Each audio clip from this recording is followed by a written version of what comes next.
Is it working now? Yeah. All right, if it quits, let me know. Raise your hand or something. What we're going to talk about here is some of the general management considerations and sort of try to summarize a whole bunch of different things. Over time when we've done this grazing school, probably what I've got in this presentation is covered maybe 4 or 5 different talks, 30 to 45 minutes. So we're going to do a very abbreviated version of all those and try to keep some of the key points of how, when we manage animals, how we bring in different components there, and some of the key components that we look at in that grazing program. And putting together that grazing system there, because that's really what we're after. How does that system actually work, and what are some of those key components, and how do we modify that system based on the life cycle of those animals and what we're trying to achieve, what our goals are, and also what we need for those particular animals that are out there. I love this picture. It was actually taken, obviously these are dairy cows, but one of the things you will see there is that those cows, the nose is down, plenty of grass there.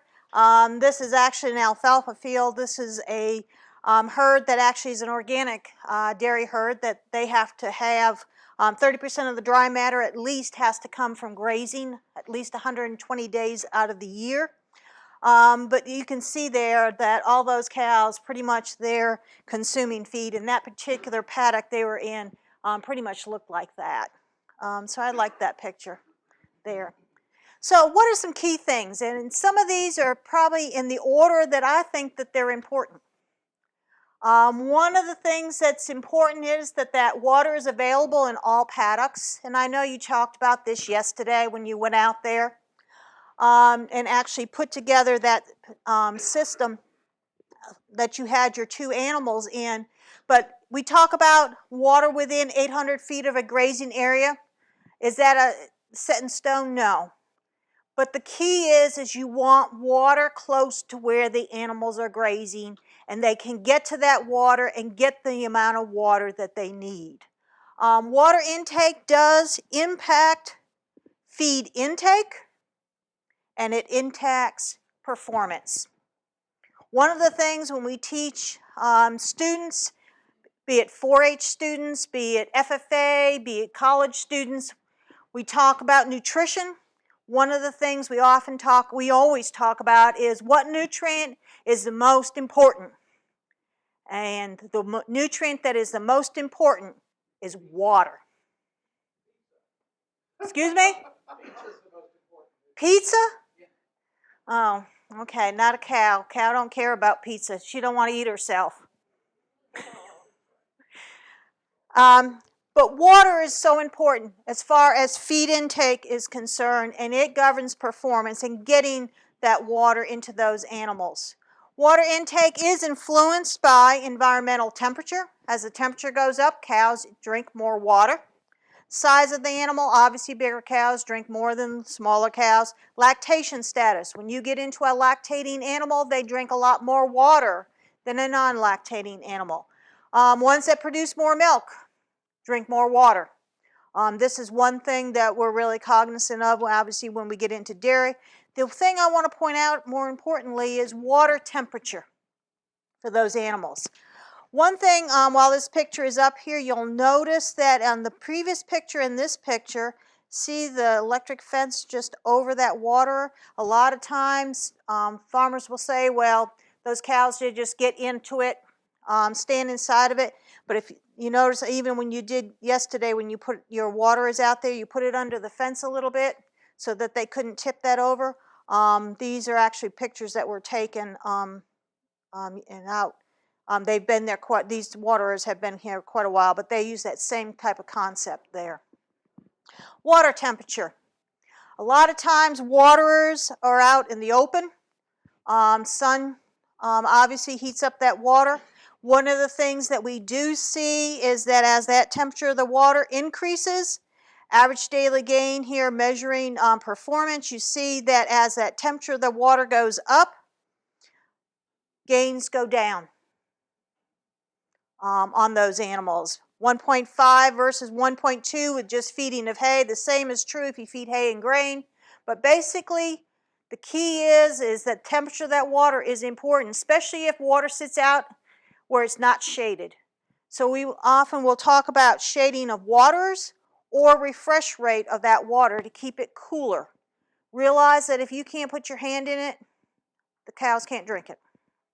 And that water gets pretty hot if it sits out there in the sun, especially when temperatures go up. So realize that it's common sense, but it's something that we may not think about when we're putting together that system.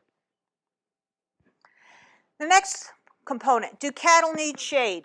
And it doesn't make any difference if we're talking cattle or sheep. The key thing here is, do they need shade? One of the things in agriculture we need to be very cognizant of is public perception. And public perception is coming more into things as the population is more and more removed from agriculture. Their perceptions are driving marketing. They're driving how we manage animals. And very important there. And one of the things is public perception when it comes to shade, cows being out in the sun. So that is going to impact management. We see that a lot in swine industry, dairy industry, and it's going to come to beef industry also, and the impact that it has. So if we look at this and the importance of shade, obviously from this right here, we can see that as we provide shade, this is for cows, calves, or steers, a particular small trial, looking at shade versus no shade. And you don't need statistics to see that average daily gain of these animals, obviously cows, it's maintaining weight, but you can see that those numbers with no shade are less. The one thing you can't see here is I've purposely left the title off until the end. This was not in August. It was in May to the 1st of June. Heat stress occurs throughout the year. If you get into, and I'm going to use dairy again as the example, but we put fans in barns and they will come on automatically when the temperature gets above 65, 68 degrees. Those fans will run in March. It will start running in March, and sometimes they will even run in February. There is heat stress on animals earlier in the year than just in July and August. The other thing to understand is that shade is most important if you're grazing endophyte infected fescue, Kentucky 31. Some data from University of Missouri, basically almost 3/4 of a pound more gain on those animals with shade. The thing I want you to see here is this is with endophyte or Kentucky 31, and this is the endophyte-free variety, which we no longer really use, but if with shade and without, you can sort of see average daily gains with shade are higher with the endophyte. The big one I want you to see is preg rate here.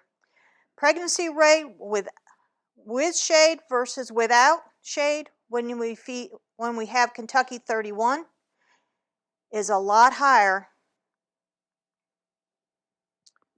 with shade. Shade is important if we're going to use Kentucky 31, if we're going to manage Kentucky 31. And that's really what we're trying to do there. The endophyte-free, really no difference there in preg rate in this particular trial. But the key one here is that endophyte, or Kentucky 31. Shade available in every paddock, as we talked about. We can use shade trees along the fence line or wooded area. One of the things, realize that we do want to rotate those shade areas to protect those trees and to protect cattle. They can get in there and actually, if we use that shade area too long, basically we can get into some disease issues into those animals there. So we do want to rotate those shades that we're using. We can use either trees or artificial shade structures. They can be portable or they can be stationary. I believe the one was out at the farm that you saw the shade. A lot of times we'll use that one to make sure that it's cooler out there for the participants more than anything. But they can be different things there. The other thing that we need to understand is how do we manage Kentucky 31? And that is the key there. To understand that that particular crop, it maintains a lot of hillsides in Kentucky, and I understand that. When I first started, the comment was always, get rid of Kentucky 31. And I still remember very early in my career dealing with a dairy farmer, and we talked about getting rid of the fescue, the Kentucky 31, and I still remember the agronomist, and it was Jimmy was with the agronomist that went there that day. He had already taken it all out and asked the agronomist, now what do I do?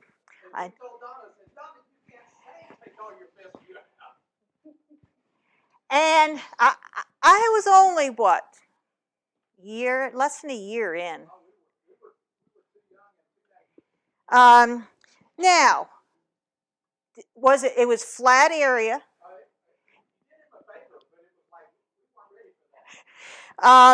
Now, if you have a flat field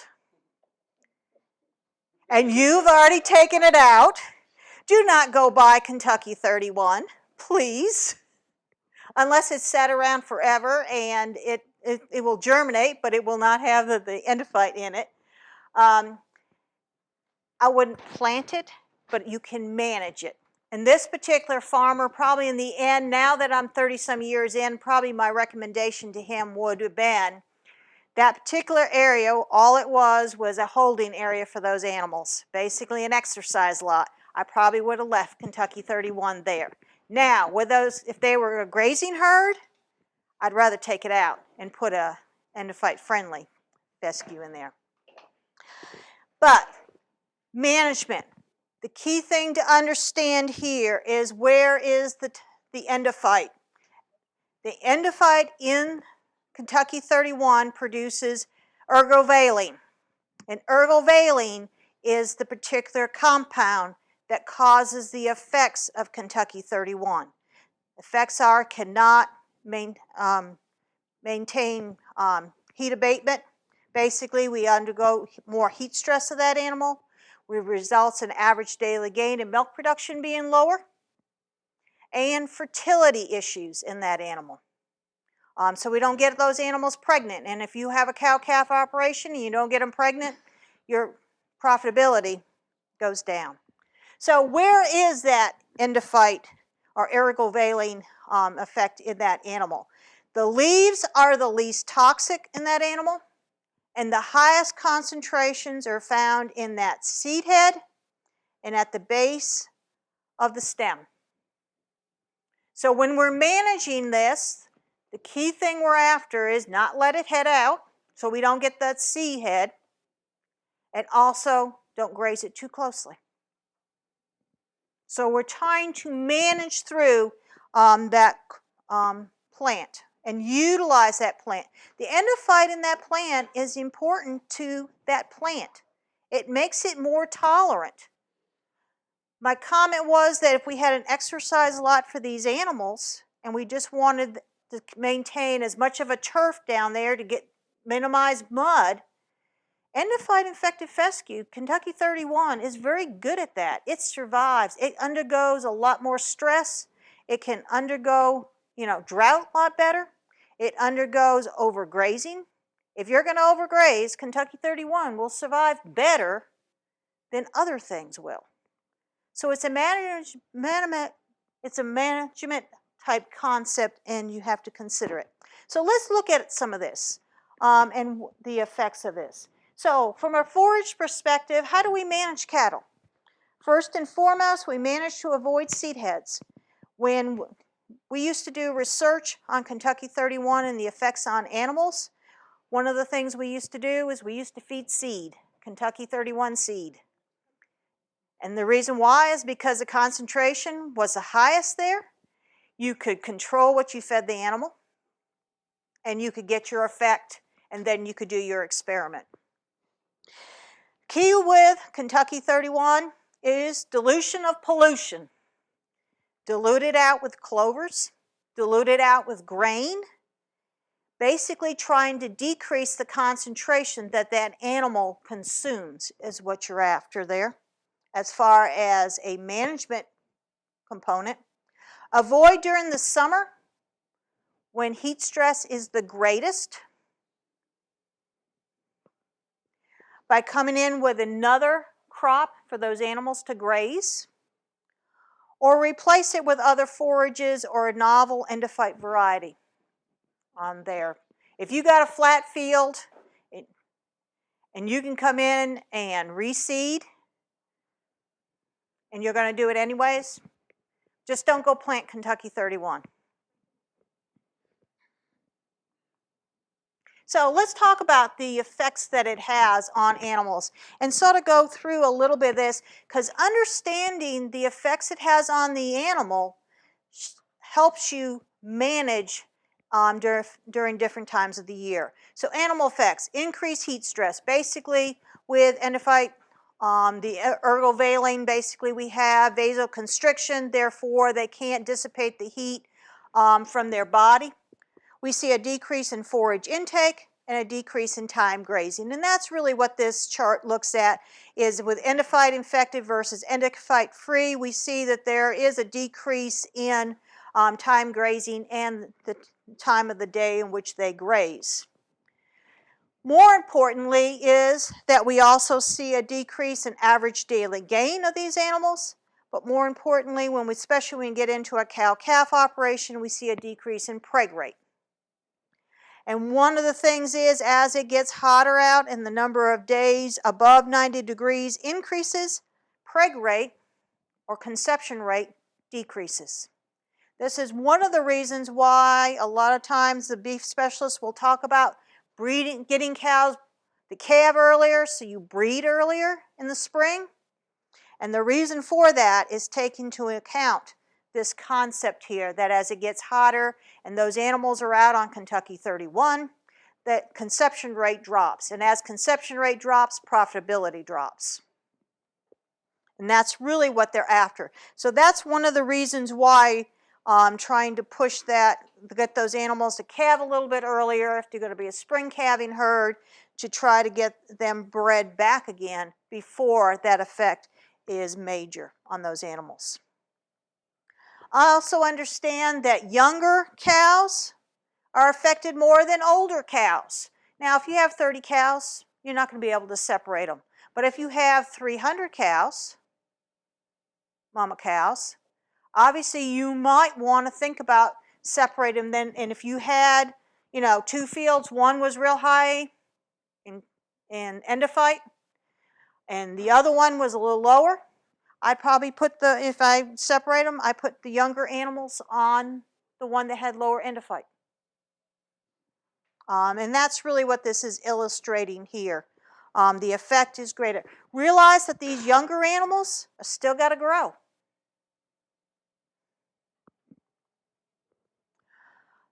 This is one of the reasons why there's been, when Dr. Burris was here, he talked a lot about fall calving herds and trying to change from a spring calving herd to a fall calving herd. The reason for that is when you were breeding those animals in the fall, or they calved in the fall and you're breeding them in the winter, you didn't have that endophyte effect and the heat stress on top of it. So really, when you get into breeding those cows in the springtime, if it's late July and August there, you've got the effect of the endophyte and you got the effect of the heat stress. So you've got two factors going into there.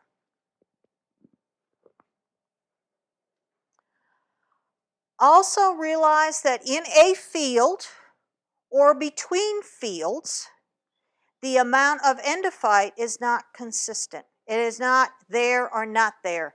There's different degrees within a field or between fields. And so what you might find over time is that you have some fields that you have less of an effect on the animals than others.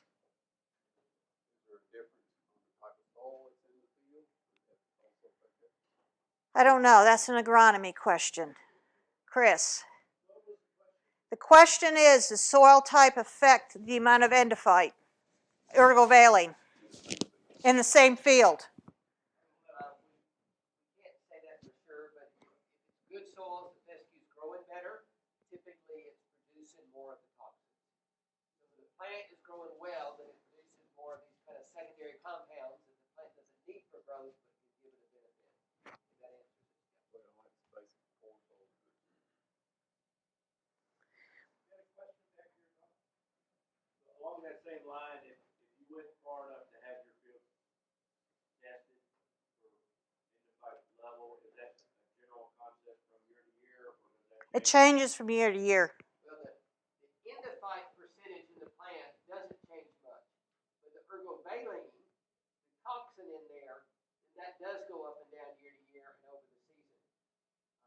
So if I knew that I had one field that was worse than the other, I couldn't say the same thing next year. The trend is the high toxin level or high ergovaline levels one year is high the next year. But again, we can't say it's going to be exactly this much. Yeah, you can get some good ideas. And we do a lot of this testing on horse farms in the area. So check with me if you want to actually do some testing. I can give you some orders on how to do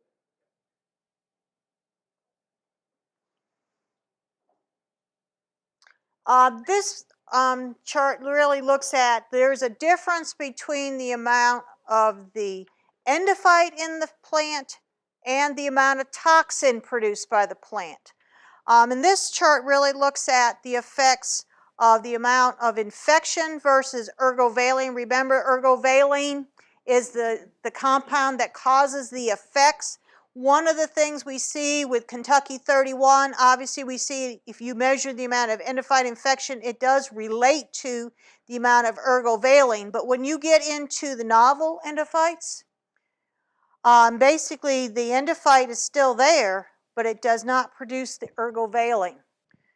So be a little careful there when we're looking at that. All right, I'm going to change gears, and we're only going to have 1 or 2 slides on this, talking about mineral nutrition. Those of you that want to learn more about mineral nutrition, you can go through Master Cattlemen. They'll have a whole session on mineral nutrition. But one of the things I want to point out here is, what is our goal when we feed cattle minerals? And here we're talking both minerals and vitamins when we talk about mineral nutrition. Our goal here is to optimize the health of that animal, the growth, and the performance of that animal, be it milk production, average daily gain, getting them rebred. Basically, what we're trying to do is do all of these. And one of the things that we've learned over time is, if you look at the amount of mineral in the blood in the body of the animal, we see that if you don't feed enough mineral, first thing if you're very deficient, the first thing you will see is clinical signs. And all of us that have been around a long time remember the red Angus that weren't red Angus, they were black Angus, and they had the red hair coat. That was the copper deficiency. And that was actually a clinical sign that those animals were copper deficient. Actually, the hair coat right close to the hide actually was red, not black. And that is an example of a clinical sign.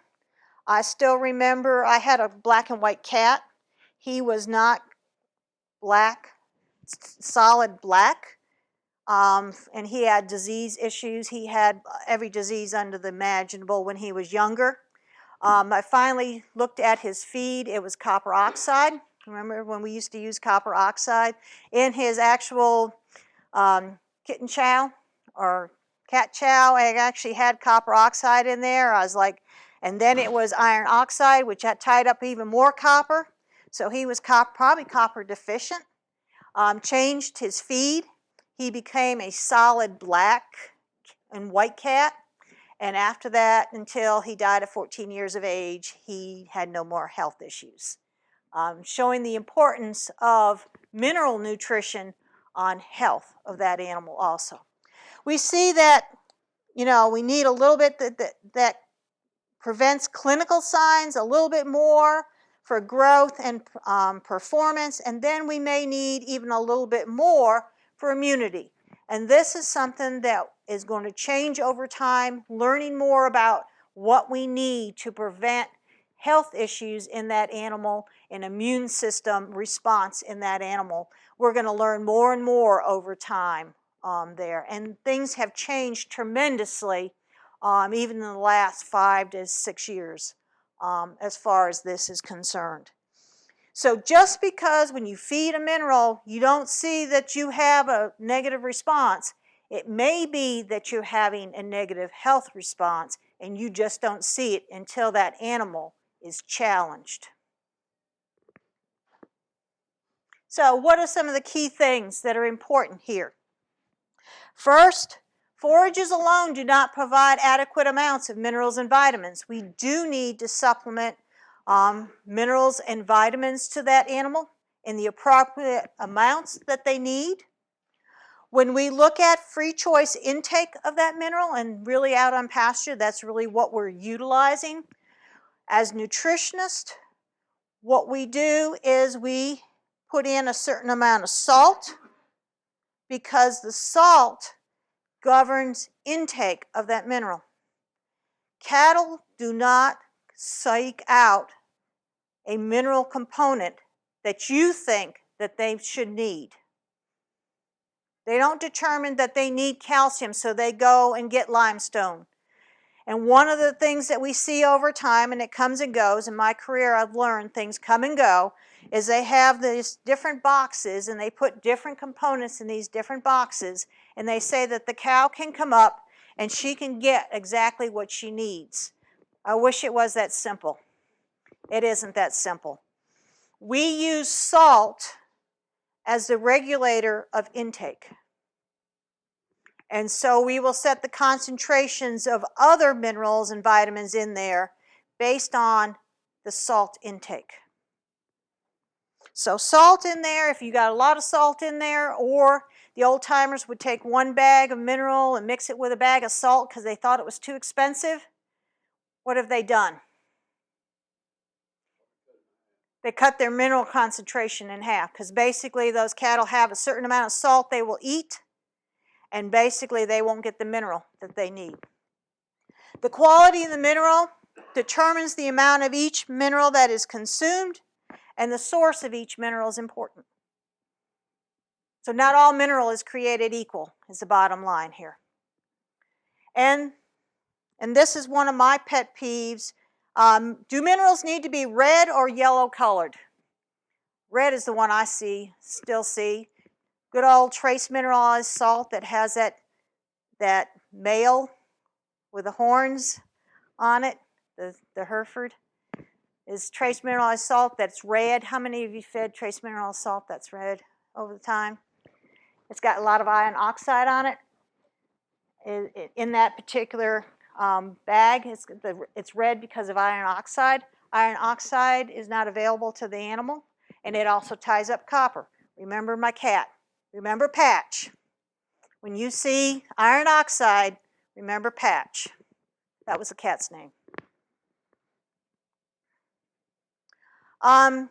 Keep mineral in the feeder. Make sure that they have mineral at all times. Simpler said than done. Move with the cattle and keep the feeder close to there. You can actually change distribution within a paddock based on where you put the mineral feeder in relation to water. If you need to make those animals move further in that paddock, you can actually take and move that feeder to the opposite end that the water is in, and cattle will go back and forth. So you can get some movement within that paddock in there by moving that feeder. Grass tetany. We're just going to cover some of these the key points. In your book, there are actually articles regarding grass tetany, and the rest of these we're going to hit here really quickly. And I encourage you to read those to get more information. But the slides that you will see here as we go forward here pretty much cover some of the key points regarding them. Preventing grass tetany, obviously very important. The prevention of grass tetany basically is the feeding of high mag mineral. Now realize that magnesium is different than manganese, okay?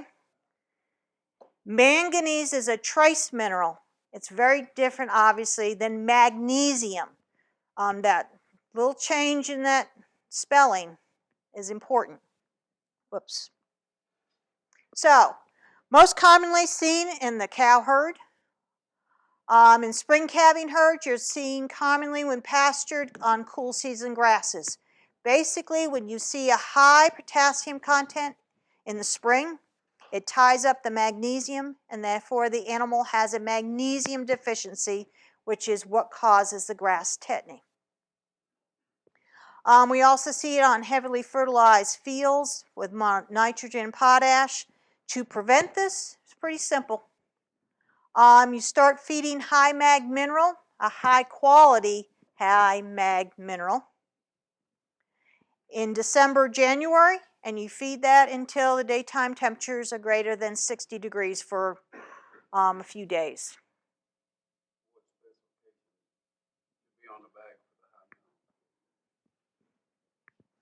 Fall calving herd, the next slide.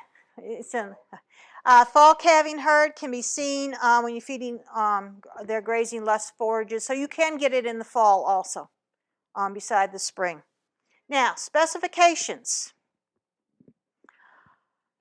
And there's some out there that don't meet them. Basically, what we're trying to do is get 20 grams, not milligrams, 20 grams of magnesium into that animal. So it's a certain amount we want to get into them. And that amount is, the concentration is governed by the amount of mineral that that animal actually consumes. Remember, and that goes back to the salt content. So if you go through and you do the math to get 20 grams in a free choice mineral, it needs to contain 12 to 15% magnesium with an intake of 4 ounces a day. Now, sometimes, though, we get into that, not all mag ox is created equal, unfortunately, and there's no way of knowing which one was used. But key thing here is that, now some of them will say the way they get around it with the lower concentrations is they say they eat 6 ounces. Question then comes, do they eat 6 ounces? That's a question for another day. But the key here is that the concentration needs to make sure that we get that 20 grams into that animal. Determine the amount of feed, the forage needed. We've talked about this over and over again, but overgrazing is probably one of the biggest issues that we see. Making sure that with overgrazing, the problem is that we just don't get enough feed into those animals, and therefore it does not support performance. You're better off to have too much forage than not enough. There.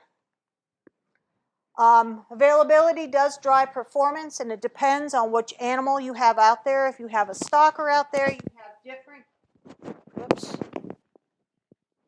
If you have a stalker out there, obviously you have different performance you're asking for on that animal versus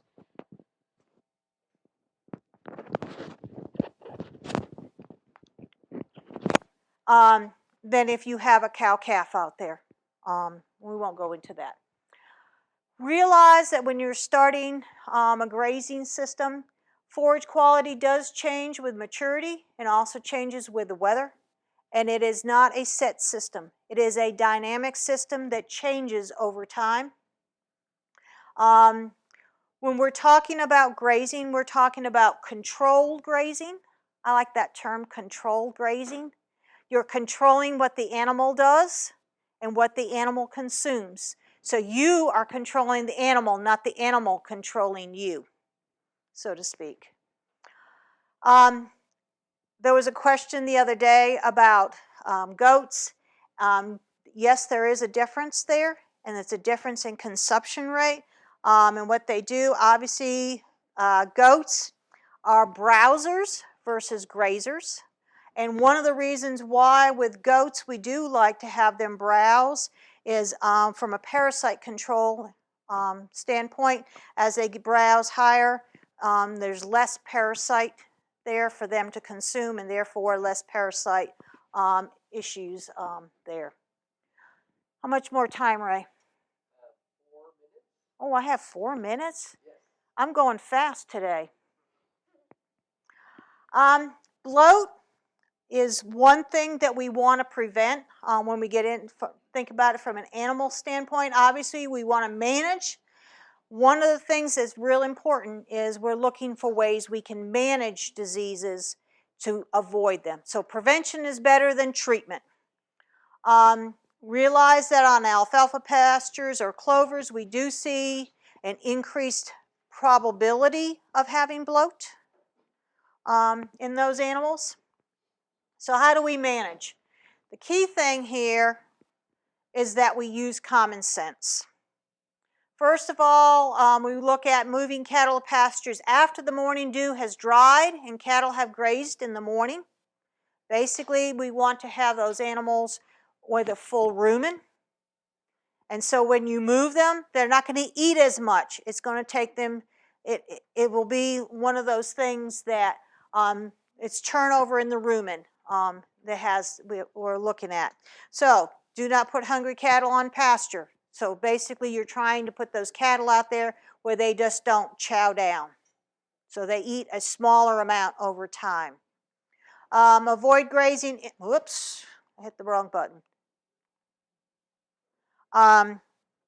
Avoid grazing immature forages. Do not remove cattle at the first sign of bloat. That is counterintuitive there. Observe cattle closely. See if there's a problem before it becomes a disaster. Provide a small amount of dry hay. Basically what you're trying to do is make sure you don't have hungry cattle out there. Bottom line. And then one of the things we can actually do is feed bloat reducing compounds such as proloxylene, or we can use Rumensin, but I didn't say that. That thing's taping type deal. Is that it? Time? I got nitrates and cyanide. You want me to just... These are basically summaries of the different, how to prevent nitrates and when you see problems for both nitrates and prussic acid poisoning. You're going to talk about more of these as you go out in the field today. But pretty much this is a summary here. What do we see nitrates most commonly when we have drought or with high nitrogen fertilization? One of the things, if they actually did, you guys do the nitrogen again? Did you? We don't have it in the field, but then I'm going to actually show some plant tissue from that high nitrate dairy farm to show that It's still there, huh? Basically, if you put a lot of fertilization on there, that one of the things we used to do is in that plot that you're going to see, we put different amounts of nitrogen on those, and we actually would test it, let you guys test it, and actually we could set it up there. So you can do it with high nitrogen fertilization. It's actually been done in the field. A dairy farmer did it. He didn't graze that for quite a while. When in doubt, test it. Bottom line, when we ensile a forage, it does reduce nitrates. Usually about 50% of the in the harvested crop, once it's gone through fermentation, nitrates will drop usually in half. But if you feed it as hay, green chop, or graze, nitrates do not decrease. Bottom line. Prussic acid poisoning or cyanide poisoning, seen mostly in sorghums, Sudan grasses. This is a biggie one here, Johnson grass. And then wild cherry tree leaves, cyanide poisoning. And a lot of times after a storm, if there's a lot of cherry trees down, you'll see issues come in here. Management, when we talk about the sorghums and the sedan grasses, basically to minimize risk, you graze those plants when they're 18 to 24 inches tall. The recommendation always used to be that don't put them out on that paddock until the plant is above your knee, type deal. Do not graze for 2 weeks after a non-killing frost, and non-killing frost is determined by greater than 28 degrees Fahrenheit. That was one term. I think that's a key thing there if you've got, are going to use sorghums. But wait 2 weeks, and then after a killing frost, wait 3 days for that plant material to dry down and get brown and the cyanide to be liberated before you put those animals on. And also in droughts, be careful. Wait 4 to 5 days after you have major rainfall after a drought, and then graze when it gets taller. Key thing is remember where that little, this summary is. That's the key thing. Hopefully we won't need it. We won't have drought for a while. Yeah. No, for cyanide? No, you're talking about just for grazing. Just for grazing. Yeah, after that killing frost, then the alfalfa is not going to be using up carbohydrates, and it's safe to go ahead and do a late fall grazing. Right? But that's growth of the plant, not for a disease. Okay. Yeah, It's not for the animal, it's for the plant. Yeah. You want to wait? Well, let's give Donna a hand, and then we'll have a couple of questions while we're changing things over. So a couple of questions as we're changing things over for Jimmy. Go ahead. For the high magnesium needs, how does that change when your cows are lactating? That is for a lactating animal and dry. But the 20 grams the 20 is what's grams important. Is all across the board. Okay. If your herd does get affected by cyanide poisoning, what are some indications that you would know? Like, does it kill them? Okay. Okay. I didn't know. Fair. Basically, cyanide poisoning, they will have bright red blood. Okay. There's a difference in the color of the blood between nitrates and cyanide. Cyanide, usually you find them. Okay. Yeah, you find them. Yeah, they don't move when you find them. We've got a really good description with cyanide poisoning in your book and nitrates, and it explains kind of the details of what's happening.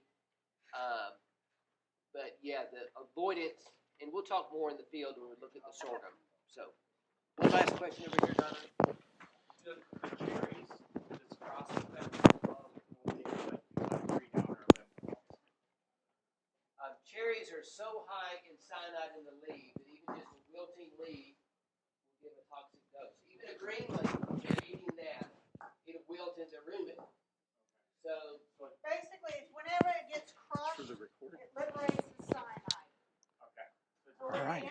Keep them away from it as much as possible. Yeah, especially if, like last night, the wind was blowing. Okay. So in other words, cherry trees are not livestock friendly. So woods full of cherry trees, either get rid of the cherry trees or keep that's not the shade that we're looking for. Yeah. Feel hurried, okay? Yeah, okay, thanks.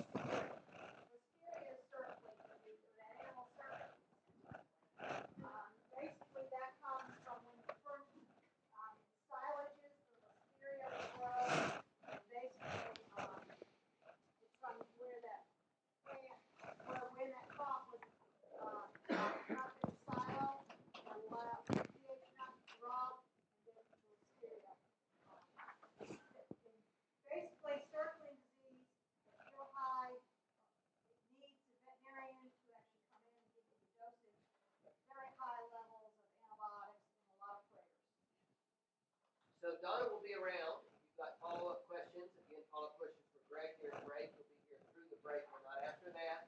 I now want to introduce Dr. Jimmy Henning. I think I mentioned it yesterday, but Jimmy's one of the founders, in fact, probably the primary founder of Grazing School 25 years ago. I didn't quite realize it yesterday, but this is the anniversary. Let's give Jimmy a hand for getting this started. Yeah. And he's going to highlight the NRCS Graze model. And Jimmy's been instrumental in getting this Graze model updated and Yeah, and I don't get to share all the blame for the grazing school. Donna Amaral-Phillips and John Johns and I went to Missouri to see Jim Garish at the Forage Systems Research Center in Linneus, Missouri. And if, it's still a center. It still does grazing schools there.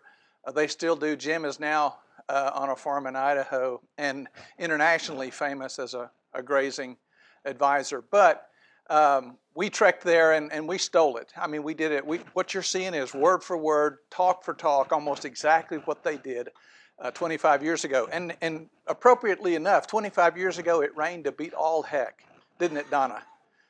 It was, and in fact, they quit. That's right. They literally stopped the grazing school early because the Mississippi was going to flood St. Louis, and there's a bridge. And if you've ever been across that bridge, it's huge, way up. Well, the water was underneath it when we crossed it to go home. So totally appropriate on the 25th anniversary of grazing school for it to be like Donna and my first experience with grazing schools. And Greg's talk really got me thinking about this whole idea about grazing myths. And it's grazing is something that catches the public's imagination. I mean, I like to take landscape pictures. In fact, I will, since we've already broached the social faux pas of giving you a calendar 9 months late, I went ahead and did it again, right? I gave you one of my barn calendars because I absolutely love pastoral scenes with barns on them, with horses on them, with cattle on them, but it captures the imagination of people. And so people, you know, for people like me who do get excited to watch grass grow, right? You know, that's great. And it makes people write about stuff. And it's exciting. But one of the things that happened, and it probably does this over and over again throughout history, is, you know, things come in cycles. On the top of my filing cabinet in my office, I have a copy of like the 1948 Yearbook of Agriculture. And you know what the title of it is? Some of you older ones might. Grass, right? And you can find things in there that we're still talking about today, okay? So Greg's talk, that's one of the things that kicked me off about Greg's talk is in 1986, when I went to work, oh, and that reminds me, I'm thinking 1986, I'm old. Speaking of old, we have a gentleman in the back I need to recognize, Bill Payne. Now, Bill, that's right, Bill's old. Bill and I were from the last century. But Bill is a technical service provider. He's also a board member of KFGC, and he's one of those individuals you can call and set up an arrangement where he can help you come make a grazing plan for the farm. And his information actually is under the tab where you're going to find my presentation, NRCS Tools, in your notebook. In fact, that's a good cue to let's get the lights up. Can we do that? Sure. And open your notebook to the NRCS Tools tab, which is probably halfway or past in your notebook.